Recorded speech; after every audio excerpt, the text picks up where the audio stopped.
Olá pessoal, sejam muito bem-vindos, eu sou o Misão Nogueira e hoje nós estamos aqui para a gente continuar falando sobre política. Mas claro que falar política dentro de um aspecto cristãos.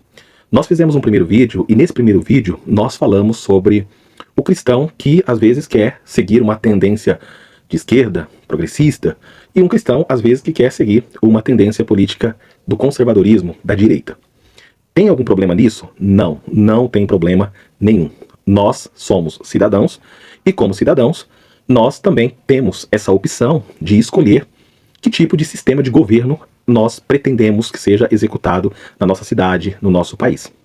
Mas existe um problema dentro disso quando nós começamos a corromper valores bíblicos em nome dessas ideologias ou dessas tendências políticas. E hoje eu quero falar diretamente para grupos cristãos de direita, do conservadorismo. O que nós precisamos ouvir? Todos aqueles que seguem o conservadorismo e é um cristão. Nós precisamos nos atentar para alguns princípios. A princípio, nós precisamos entender que a gente precisa tomar cuidado quando uma virtude ela torna-se um ídolo do nosso coração. Quando nós olhamos para a direita, nós vamos perceber que ela costuma se aproximar de valores que possuem a sua importância e os seus pontos de contato com as escrituras, como família, verdade, como a responsabilidade pessoal, a ordem, o trabalho, a liberdade religiosa. E tudo isso são temas que têm a sua relevância dentro das escrituras. O problema disso é quando nós começamos a corromper esses valores em torno dessa ideologia, às vezes fazer até mesmo algumas interpretações erradas das escrituras em nome dessa pauta que nós defendemos. E o problema quando começa é quando eles estão isolados do restante da revelação das escrituras. E a gente precisa entender que toda heresia ela vai nascer de uma verdade que está sendo levada ao extremo. Toda ideologia, ela também nasce quando parte da verdade, ela começa a ocupar um lugar que não pertence a ela. Então a verdade completa começa a ser ocultada em benefício de algo que nós queremos alcançar. E é justamente dentro desse ponto que o evangelho começa a confrontar o conservadorismo, ok? Então o primeiro ponto que eu quero analisar com vocês aqui é quando a Bíblia se torna uma ferramenta de campanha. Gente, isso aqui é muito perigoso. Existe um fascínio por políticos aqui que falam a linguagem cristã. Esse aqui é um dos motivos pelos quais cristãos se aproximam da direita, porque eles têm a sensação de que agora eles têm um representante que fala a língua de Deus, que fala sobre família e que apoia valores cristãos. Naturalmente, isso vai gerar em nós uma identificação. Eu me identifico com esses valores que esse político está defendendo. O problema é que muitos cristãos passaram a assumir que citar a Bíblia é o mesmo que você submeter-se às Escrituras, à Bíblia. E a gente precisa entender que isso são duas coisas completamente diferentes. Não é porque você cita que você se submete às Escrituras. Um caso muito clássico aqui é João 8,32. Eu tenho certeza de que você lembra desse texto aqui. Muito usado em algumas eleições passadas. Onde o político disse: conhecereis a verdade e a verdade vos libertará. Esse versículo aqui ele foi amplamente aqui utilizado dentro de um discurso político. A mensagem transmitida era que determinada corrente política possuía uma verdade capaz de libertar um povo. Será? Entretanto, quando observamos o contexto, percebemos algo muito diferente. Jesus não estava discutindo sobre governo, sobre eleições, sobre ideologias, e a gente vai perceber que Jesus simplesmente estava falando sobre pecado. Poucos versículos depois, a gente vai perceber que ele vai explicar isso aqui. Ele vai dizer que todo aquele que pratica o pecado é escravo do pecado. Olha só, como que um versículo está sendo tirado de um contexto para um devido fim que não é o seu verdadeiro. A libertação oferecida por Cristo aqui não era um fim eleitoral, ele era algo espiritual. Qual que é o perigo disso? É quando a política começa a utilizar a Bíblia para fortalecer o seu discurso e o cristão precisa redobrar algo que nós chamamos de discernimento. Porque existe uma enorme diferença. Uma Bíblia que corrige a política e uma Bíblia que utiliza a Bíblia para um devido fim. Uma segunda verdade que nós precisamos trazer aqui é que a defesa da verdade pode produzir uma determinada arrogância, uma preocupação até mesmo legítima. O conservadorismo ele costuma reagir ao relativismo moderno. E existe, claro, uma razão para tudo isso aqui. Porque a verdade, ela existe. Deus estabeleceu padrões, e que são padrões muitas vezes morais, e nem tudo é uma questão de opinião. Onde que surge o problema de tudo isso aqui? É quando a defesa da verdade ela deixa de ser uma expressão de amor e passa a ser uma ferramenta de combate. Nesse momento, o objetivo deixa de ser o fato de você restaurar pessoas e passa a uma ferramenta, um instrumento de derrotar os seus adversários.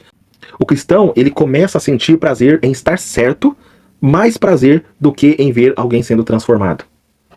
Então, as Escrituras vai trazer um exemplo muito clássico dos fariseus, que eles, em determinadas circunstâncias, eles estavam fazendo o certo, mas estavam errados em seu coração. Eles amavam uma correção, mas não amavam as pessoas. Por isso Jesus vai confrontar e muitas vezes corrigi-los severamente. Em terceiro lugar, a defesa da família pode esquecer as pessoas. Olha só, a família, ela é um valor cristão e ela foi criada por Deus para um determinado fim. E o seu enfraquecimento produz consequências graves para a sociedade. Por isso, defendê-la é legítimo. Isso é um valor que as Escrituras defendem. O problema aqui é que é possível nós amarmos essa ideia de família e nós ignorarmos as pessoas reais.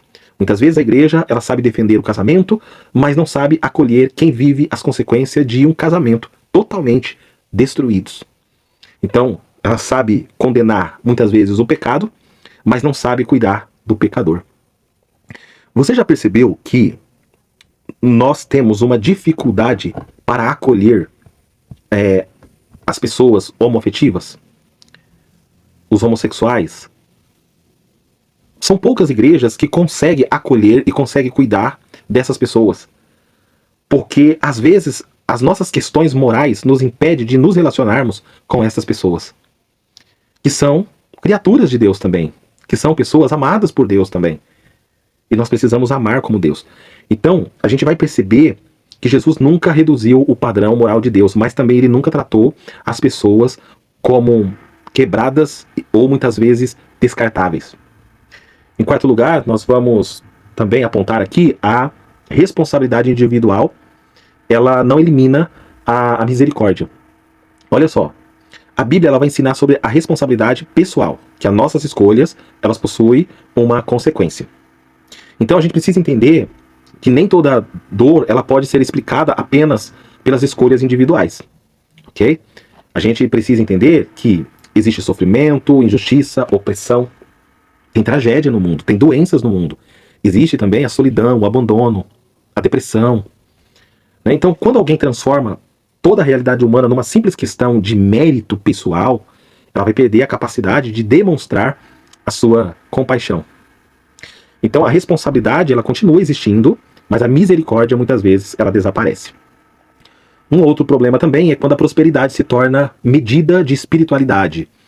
Então, aqui entra a questão do valor do trabalho. A Bíblia, ela honra o trabalho, ela condena a preguiça, ela valoriza a diligência, mas a cultura conservadora, frequentemente, ela admira o sucesso. Existe um perigo nisso aqui, porque pouco a pouco a riqueza ela começa a ser confundida como uma virtude e o sucesso passa a ser confundido como uma bênção. E o fracasso passa a ser confundido com a culpa. Então percebe algo importante assim. Muitas vezes nós observamos uma pessoa que tem muitos recursos financeiros e nós falamos, nossa gente, como que essa pessoa ela é abençoada? Que coisa linda, né? Como Deus abençoa a vida dela. Como se Deus não tivesse abençoado aquela pessoa que não tem aquele poder aquisitivo.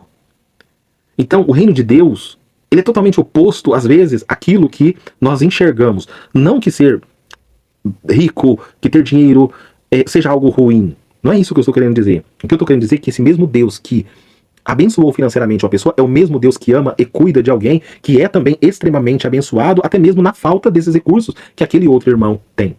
Então esse é um dos escândalos do Evangelho, que Jesus nasceu dentro de uma manjedoura, que os apóstolos eles sofreram as suas necessidades, muitos dos homens de Deus eles viveram com uma ausência, né, muitas vezes de riqueza, e isso destrói qualquer tentativa da gente medir a espiritualidade pela questão do patrimônio. Ok? E, em sexto lugar, quando a ordem se torna mais importante que a justiça, que aqui é uma questão do valor da ordem. Deus, ele não é um Deus de confusão. Ele é um Deus de autoridade, de um Deus que trabalha dentro de um aspecto organizado. Por isso você vai ver que toda a sua criação, ela tem a ver com uma questão de organização. Ele criando todas as coisas e organizando cada coisa no seu devido lugar. Até mesmo a morte de Cristo é uma forma dele trazer organização para a nossa vida. Então, a Bíblia mostra que nem toda ordem agrada a Deus. O Egito, ele possuía ordem, Roma, com seu império, possuía uma ordem, os líderes religiosos dos dias de Jesus, eles possuíam uma ordem, mas todos estavam, de certa forma, corrompidos, à luz daquilo que Deus valorizava. A justiça é mais importante do que, muitas vezes, a estabilidade. Às vezes, a fidelidade exige um certo confronto. Uma outra coisa que nós precisamos olhar é sobre um perigo muito profundo, que é o orgulho moral. Isso aqui, de tudo que a gente falou até agora, talvez seja a armadilha dos defensores da verdade. Toda vez que a gente começa a perceber que alguém está falando, que está defendendo a verdade, nós precisamos trazer isso à luz das Escrituras, porque talvez esse seja o maior risco do conservadorismo cristão. A sensação de estar do lado certo. E quando nós temos essa sensação de que nós estamos do lado certo, a pessoa passa a olhar para os outros muitas vezes com um olhar, às vezes, de superioridade. Eu sou melhor do que ela. Eu não cometo esse tipo de pecado.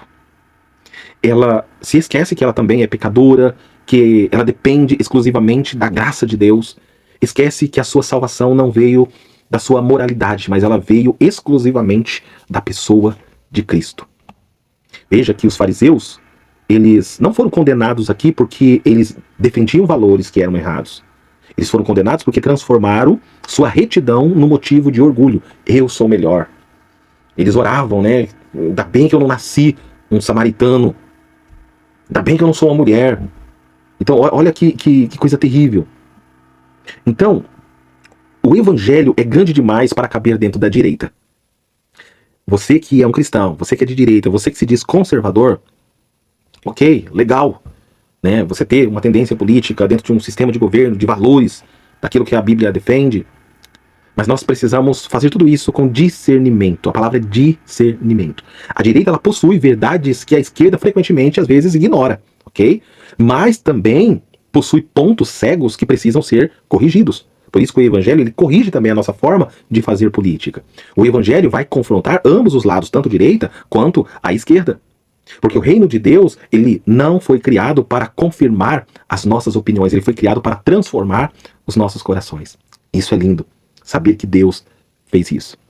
Por isso eu quero encerrar esse meu ponto de reflexão sobre a questão de irmãos conservadores da direita com essa frase: o maior perigo não é quando a igreja perde seus valores, o maior perigo é quando ela preserva seus valores, mas perde o coração de Cristo. Que nós possamos ter sim uma visão política daquilo que é melhor para a nossa cidade, para o nosso país, para a nossa nação, mas que tudo seja regido por isso aqui, ó, pelas Escrituras, pela palavra de Deus, porque só ela tem o poder de libertar os homens do seu coração corrupto, do seu coração enganoso. E é isso que João 8,32 está dizendo, que conhecereis a verdade e a verdade vos libertará. Muitas vezes, a verdade vai corrigir o nosso ponto de vista político, para que a gente possa viver para a glória de Deus.